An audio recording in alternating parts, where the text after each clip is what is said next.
दोस्तों, आज की दुनिया में किस पर भरोसा करें और किस पर नहीं, यह समझना बड़ा मुश्किल हो गया है। हम डॉक्टर को धरती का भगवान कहते हैं ना, सोचते हैं कि यह जान बचाने वाला आता है, लेकिन मध्य प्रदेश के सागर जिले में जो हुआ उसे सुनकर आपकी रूह कांप जाएगी। एक पति जो खुद डॉक्टर था, उसने अपनी ही पत्नी को इतनी बेरहमी से मारा कि शैतान शर्मा जाए।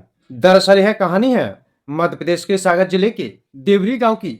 देवरी इलाके में रहने वाले डॉक्टर नीलेश पटेल की साख अच्छी थी। पत्नी थी सीमा कुर्मी, उम्र करीबन 38 साल। बाहर से देखने पर सब ठीक था, पर घर के अंदर एक जहर घुल रहा था। डॉक्टर साहब का दिल अपनी 38 साल की पत्नी से उब चुका था। उनका चक्कर चल रहा था पड़ोस में रहने वाली 25 साल की लड़की से। अब आप सोचिए, सीमा को जब इस बात की भनक लगी होगी तो उस पर क्या गुजरी होगी। घर में रोज चिक चिक, रोज झगड़े। सीमा अपने अकेले ही लड़ती थी और नीलेश को यह बर्दाश्त नहीं था। उसे अपनी अय्याशी के रास्ते में बीवी एक कांटा देखने लगी थी और यहीं से उसके दिमाग में वो खौफनाक साजिश जन्म ले लेता है। तारीख थी 20 मार्च, शुक्रवार का दिन, रात का वक्त था। नीलेश ने तय कर लिया था कि आज किस्सा खत्म करना है। उसने मौका पाकर सीमा का गला दबा दिया। सोचिए, जिस घर में वो रानी बनकर रहती थी, उसी घर में उसके पति ने उसकी सांसें छीन ली। जब सीमा का शरीर ठंडा पड़ गया तब शुरू हुआ असली क्राइम ड्रामा। नीलेश कोई अनाड़ी नहीं था, डॉक्टर था, दिमाग तेज चलता था। उसने फौरन अपने क्लिनिक के 2 भरोसेमंद लड़कों को बुलाया, उन्हें लालच दिया या डराया यह तो वही जाने, पर वो दोनों इस पाप में शामिल हो गए। अब चुनौती थी इस कत्ल को हादसा दिखाने की। साजिश की पहली चाल देखिए। नीलेश ने सीमा के मायके वालों को फोन किया। आवाज में ऐसी घबराहट दिखाई जैसे सच में कुछ बुरा हुआ हो। उसने कहा, अरे सीमा को अचानक सीने में दर्द हुआ है, शायद हार्ट अटैक आया है, मैं उसे जल्दी से अस्पताल ले जा रहा हूँ। घर वाले बेचारे बदहवास हो गए। उन्हें क्या पता था कि अस्पताल ले जाने की बात सिर्फ एक पर्दा है। नीलेश सीमा की लाश को लेकर अपनी कार में निकला। साथ में उसके वो 2 साथी भी थे। वो लोग शहर से दूर एक सुनसान सड़क पर पहुंचे। वहां उन्होंने कार को किनारे लगाया।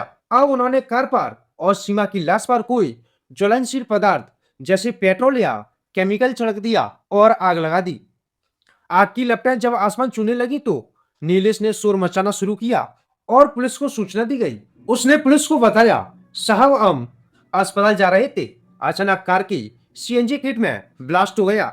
मैं तो जैसे तैसे बाहर कूद गया, पर मेरी पत्नी अंदर ही फंस गई और जिंदा जल गई। देखने वालों को लगा कि ये पति अपनी पत्नी को कोने के गम में पागल हो रहा है, लेकिन कहते हैं कि ये अपराधी चाहे कितना भी शातिर हो, कोई ना कोई गलती जरूर करता है। जब पुलिस और फोरेंसिक टीम मौके पर पहुंची तो उन्हें कुछ बातें खटकने लगी। पहली बात, अगर सीएनजी ब्लास्ट होता तो गाड़ी के टुकड़े टुकड़े हो जाते, पर गाड़ी उस हिसाब से नहीं फटी थी। दूसरी बात और सबसे बड़ी बात, गाड़ी जितनी जली थी उससे कहीं ज्यादा बुरी तरह सीमा का शरीर जल चुका था। ऐसा तभी होता है जब किसी शव पर सीधे पेट्रोल डालकर जलाया जाए। पुलिस को शक हो गया कि यह एक्सीडेंट नहीं बल्कि एक सोची समझी साजिश है। इधर सीमा के घर वाले भी आ चुके थे। उन्हें नीलेश के चाल चलन पर पहले से शक था। उन्होंने पुलिस के कान में बात डाली, साहब इसका किसी लड़की से चक्कर है, इसने हमारी बेटी को जानबूझकर मारा है। अब पुलिस ने घेराबंदी शुरू की। नीलेश को थाने ले जाया गया। शुरू में तो वो डॉक्टर वाली रौब झाड़ता रहा, लेकिन जब पुलिस ने शक्ति दिखाई और फोरेंसिक रिपोर्ट के पन्ने उसके सामने रखे तो डॉक्टर साहब के पसीने छूटने लगे। वो बार बार अपने बयान बदल रहा था।